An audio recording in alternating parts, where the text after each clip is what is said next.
ನಮಸ್ಕಾರ, ಆರ್ಆರ್ ಅಡಿಗೆ ಮನೆಗೆ ಸ್ವಾಗತ. ಇವತ್ತೊಂದು ಹೊಸ ರೀತಿಯ ಬ್ರೇಕ್ಫಾಸ್ಟ್ ಹೇಗ್ ಮಾಡೋದು ಅಂತ ತೋರಿಸ್ಕೊಡ್ತಾ ಇದೀನಿ. ಬನ್ನಿ ಹೇಗ್ ಮಾಡೋದು ಅಂತ ಮುಂದೆ ವಿಡಿಯೋದಲ್ಲಿ ನೋಡೋಣ. ನಮ್ ಚಾನೆಲ್ ನ ಫಸ್ಟ್ ಟೈಮ್ ನೋಡ್ತಿರೋ ಸಬ್ಸ್ಕ್ರೈಬ್ ಮಾಡೋದು ಮರಿಬೇಡಿ. ಲೈಕ್ ಮಾಡಿ, ಶೇರ್ ಮಾಡಿ, ಕಮೆಂಟ್ ಮಾಡಿ.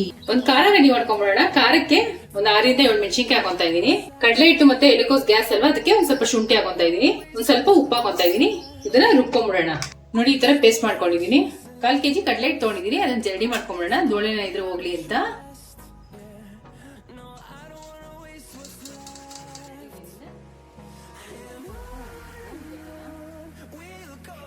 ಜರಡಿ ಇಟ್ಕೊಂಡಿರೋ ಕಡಲೆ ಹಿಟ್ಟನ್ನ ಒಂದು ಬೌಲ್ಗೆ ಹಾಕೊಂತಾ ಇದೀನಿ. 1 ಟೇಬಲ್ ಸ್ಪೂನ್ ರುಬ್ಬಿಟ್ಕೊಂಡಿವಲ್ಲ ಖಾರನ, ಅದನ್ನ ಹಾಕೊಂತಾ ಇದೀನಿ. ಒಂದ್ ಸ್ವಲ್ಪ ಉಪ್ಪು, 2 ಕ್ಯಾರೆಟ್ ಅನ್ನು ತುರಿದಿಟ್ಕೊಂಡಿದೀನಿ, ಅದನ್ನ ಹಾಕೊಂತಾ ಇದೀನಿ. ಸ್ವಲ್ಪ ಕೊತ್ತಂಬರಿ ಸೊಪ್ಪು, ಮೊಸರನ್ನ ಕಳೆದ್ಬಿಟ್ಟು ಗಟ್ಟಿಗೆ ಮಜ್ಜಿಗೆ ಮಾಡಿ ಇಟ್ಕೊಂಡಿದೀನಿ, ಅದನ್ನ ಹಾಕೊಂತಾ ಇದೀನಿ. ಇವಾಗ ಇದನ್ನ ಮಿಕ್ಸ್ ಮಾಡ್ಕೊಂಡ್ಬಿಡೋಣ.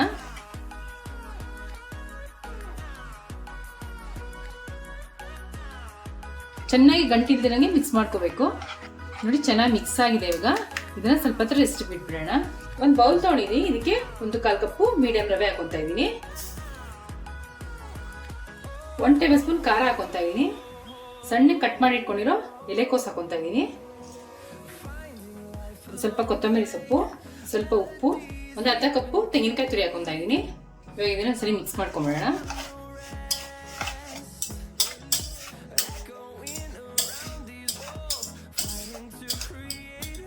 ಮಿಕ್ಸ್ ಮಾಡ್ಕೊಂಡಾಗಿದೆ. ಇವಾಗ ಮೊಸರನ್ನ ಮಜ್ಜಿಗೆ ಮಾಡಿ ಇಟ್ಕೊಂಡಿದೀನಿ, ಕಡ್ದ್ಬಿಟ್ಟು ಅದನ್ನ ಹಾಕೊಂತಾ ಇದೀನಿ.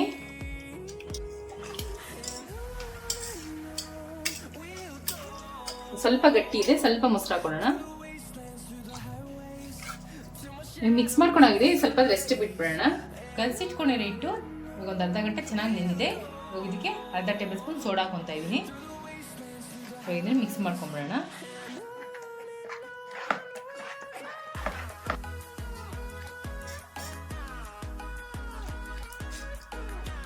ಇವಾಗ ಒಂದು 5 ನಿಮಿಷ ರೆಸ್ಟ್ ಬಿಟ್ಬಿಡೋಣ. ಇಟ್ಕೊಂಡು ನೆನೆಯೋಷ್ಟೊತ್ತಿಗೆ ಒಂದು ಚಟ್ನಿ ಮಾಡ್ಕೊಂಡ್ಬಿಡೋಣ.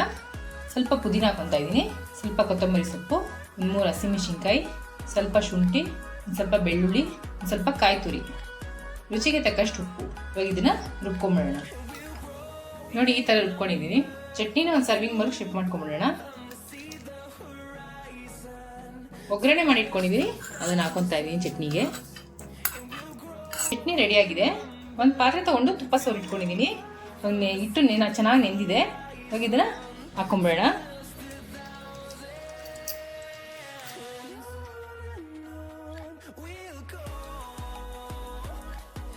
ಕಡಲೆ ಹಿಟ್ಟು ಒಂದು ಲೇಯರು ಮತ್ತೆ ರವೆ ಮಿಕ್ಸ್ ಮಾಡ್ಕೊಂಡಿದ್ದಾರೆ, ಅದೊಂದು ಲೇಯರ್ ಹಾಕೊಂತಾ ಇದ್ದೀನಿ ನಾನು. ಇವಾಗ ಲಾಸ್ಟ್ ಲೇಯರು ಕಡಲೆ ಹಿಟ್ಟು ಹಾಕೊಂತಾ ಇದ್ದೀನಿ. ನೋಡಿ, ಈ ತರ ರೆಡಿ ಮಾಡಿ ಇಟ್ಕೋಬೇಕು. ನೀರು ಕಾಯಕ್ಕೆ ಇಟ್ಕೊಂಡಿದ್ದೀನಿ, ಬೇಕ್ ಇಟ್ಕೊಂಡ್ಬಿಡೋಣ. ಇಡ್ಲಿ ಪಾತ್ರೆಯಲ್ಲಿ ನೀರು ಕಾಯಕ್ಕೆ ಇಟ್ಕೊಂಡಿದ್ದೀನಿ. ಇವಾಗ ಇದನ್ನ ಬೇಯಿಸ್ಕೊಂಡ್ಬಿಡೋಣ. ಒಂದು 20 ನಿಮಿಷ ಬೇಯಿಸ್ಕೋಬೇಕು. ಇವಾಗ 20 ನಿಮಿಷ ಆಗಿದೆ, ಸ್ಟವ್ ಆಫ್ ಮಾಡ್ಕೊಂಡ್ಬಿಡೋಣ. ನೋಡಿ ಎಷ್ಟು ಚೆನ್ನಾಗಿದೆ. ಇದು ತಣ್ಣಗಾಗಬೇಕು, ಬೇಯಿಸ್ಕೊಂಡಿರೋ ತಣ್ಣಗಾಗಿದೆ. ಇವಾಗ ಇದನ್ನ ಬಿಡಿಸ್ಕೊಂಡ್ಬಿಡೋಣ.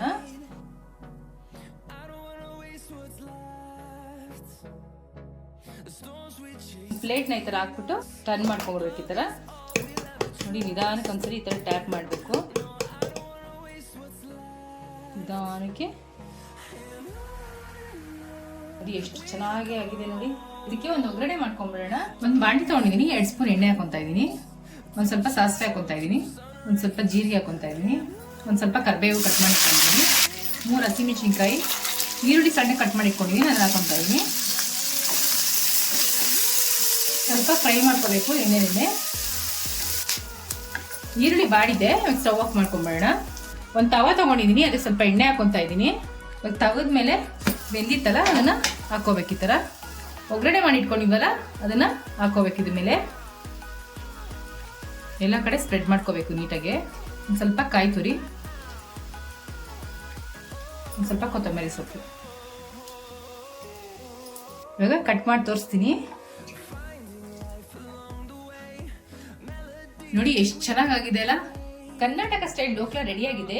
ಟ್ರೈ ಮಾಡ್ಬಿಟ್ಟು ಹೇಗಿತ್ತು ಅಂತ ಕಮೆಂಟ್ ಬಾಕ್ಸ್ ಅಲ್ಲಿ ತಿಳಿಸಿ. Thanks for watching our video.